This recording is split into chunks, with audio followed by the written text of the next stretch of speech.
Hello everyone, কি অবস্থা সবার? আশা করছি সবাই অনেক বেশি ভালো আছেন। আরও একটি নতুন ব্লগে আপনাদেরকে ওয়েলকাম জানাচ্ছি। আজকে কিন্তু ঢাকার ওয়েদারটা অনেক বেশি গ্লুমি ছিল। এখানে আমি সকালবেলায় ফ্রিজ থেকে মুরগির মাংসটা নামিয়ে ভিজিয়ে দিচ্ছি দুপুরে রান্নার জন্য। এর পাশাপাশি খালা কিন্তু আমাকে সকালের নাস্তার জন্য যে ভাজিটা হবে সেটা কিন্তু আমাকে কেটে বেছে রেডি করে দিয়েছে। এই তো এখন আমি ভাজিটা কিন্তু বসিয়ে দিচ্ছি। এখানে আমি পেঁয়াজ, কাঁচামরিচ, তেজপাতা, জিরা এগুলো দিয়ে আমি কিন্তু ভেজে নিয়েছি। এরপর এখানে আমি আলু আর ফুলকপিটা দিয়ে দিচ্ছি। এটা কিন্তু শীতকালের অনেক জনপ্রিয় একটি ভাজি। আমার মনে হয় এটা এমন কেউ নেই যে এটা কিন্তু শীতকালে খায় না। এই ভাজিটা কিন্তু অসম্ভব মজার হয়। এটা ভাত দিয়ে, রুটি দিয়ে, সব কিছু দিয়ে কিন্তু খুবই ভালো লাগে খেতে। তো এই তো এখানে আমি ভাজিটা রেডি করে নিচ্ছি। আসলে শীতকালে সকালবেলা উঠে এসব রান্নাবান্না করতে খুব কষ্ট লাগে, কিন্তু কি আর করার। বাসায় যেহেতু ছোট বাচ্চা আছে আর আমার হাজব্যান্ডও যেহেতু অফিসে যায়, সো আমাকে সকালের নাস্তাটা কিন্তু রেডি করতেই হয়। তো এই তো এখানে আমি রুটিগুলোও সেঁকে নিচ্ছি, কারণ সবাই উঠে গিয়েছে, নাস্তারও সময় হয়ে গিয়েছে। তো দেখেন রুটিগুলো কিন্তু মাশাআল্লাহ বেশ ফুলকো ফুলকোই হয়েছে। এখানে আমি টেবিলে কিন্তু নাস্তাটা দিয়ে দিয়েছি। এখন আমরা সবাই মিলে নাস্তাটা করে নিব। এখানে নাস্তার মধ্যে ছিল হচ্ছে খেজুরের গুড়। শীতকালে কিন্তু এটা খেতে বেশ ভালো লাগে রুটির সাথে। আর এখানে ছিল ভাজিটা, আর এখানে মুগ ডাল আমি রান্না করেছিলাম। আর এখানে তো রুটি আছেই। এই তো এখন আমরা সবাই মিলে নাস্তাটা করে নিব। নাস্তা করার পরে যে বাসনকোসন হয় এগুলো আসলে ধুতেই অনেক বেশি কষ্ট লাগে, তো কিছুই করার নাই, ধুতেই হবে, আমাকেই ধুতে হবে। এখানে ডাইনিং টেবিলের চেয়ারের যে কাভারগুলো এগুলো দেখছি অনেকদিন থেকে ময়লা হয়েছে, তো এগুলো উঠিয়ে রাখলাম, খালা এগুলো ধুয়ে দিবে। তারপর দেখেন চেয়ারের কি অবস্থা, অনেক বেশি ধুলা জমে গিয়েছে। আসলে কাভার পালানো থাকলে হয় কি, প্রতিদিন এই জিনিসগুলো ক্লিন করা হয় না, চোখে লাগে না, তো এই জন্য। আর ওই যে দেখেন আমার বিড়ালের বাচ্চাটা কীভাবে উকি দিচ্ছে।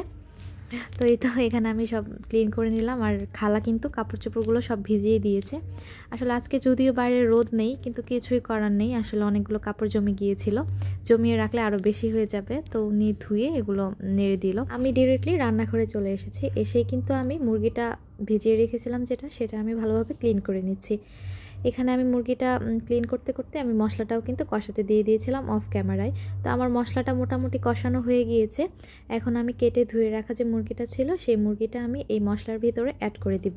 অ্যাড করে আমি কয়েকবার ভালোভাবে কষিয়ে নিব। ব্রয়লার মুরগিটা আমি মাঝে মাঝে ভেজেও রান্না করি, আবার এভাবেও রান্না করি। এখন আমি এখানে টমেটো সসটা অ্যাড করে দিব। ব্রয়লার মুরগিতে টমেটো সসটা অ্যাড করলে কিন্তু মুরগির কালারটাও অনেক বেশি সুন্দর আসে, টেস্টটাও কিন্তু অনেক ভালো হয়।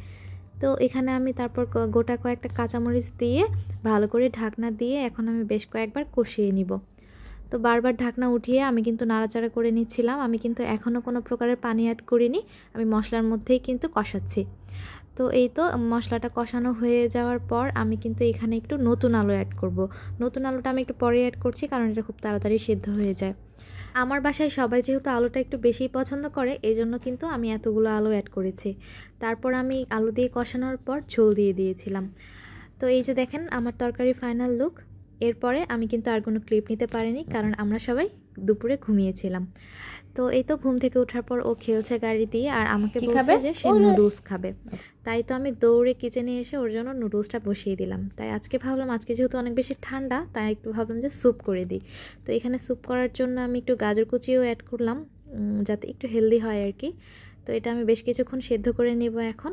তারপর দেখেন এই অবস্থা, একটু সুযোগ পেলেই হয়েছে, তাহলেই দুষ্টামি শুরু। তো তারপর এখানে আমি একটা ডিমও অ্যাড করে দিলাম। ডিমটা দিলে আর একটু হেলদি হবে, সেই জন্য, যেহেতু এটা আমি ওকে স্যুপ করে খাওয়াবো, একটু পানি পানি থাকবে। তো এই তো ওর নাস্তাটা কিন্তু রেডি। ও টমেটো খেতে অনেক বেশি পছন্দ করে, তাই তো এখানে আমি একটা টমেটো দিয়ে দিয়েছি। তো দেখেন কিভাবে খাচ্ছে, সবাই কিন্তু মাশাআল্লাহ বলতে ভুলবেন না। এখানে আমি আমার নাস্তাটাও কিন্তু রেডি করে নিয়েছি। তো আজকে ভিডিওটা আমি আর লং করছি না, আজকে এই পর্যন্তই রাখছি। আমার ভিডিওটা আপনাদের কাছে কেমন লাগলো সেটা কিন্তু জানাতে ভুলবেন না। আল্লাহ হাফেজ সবাইকে।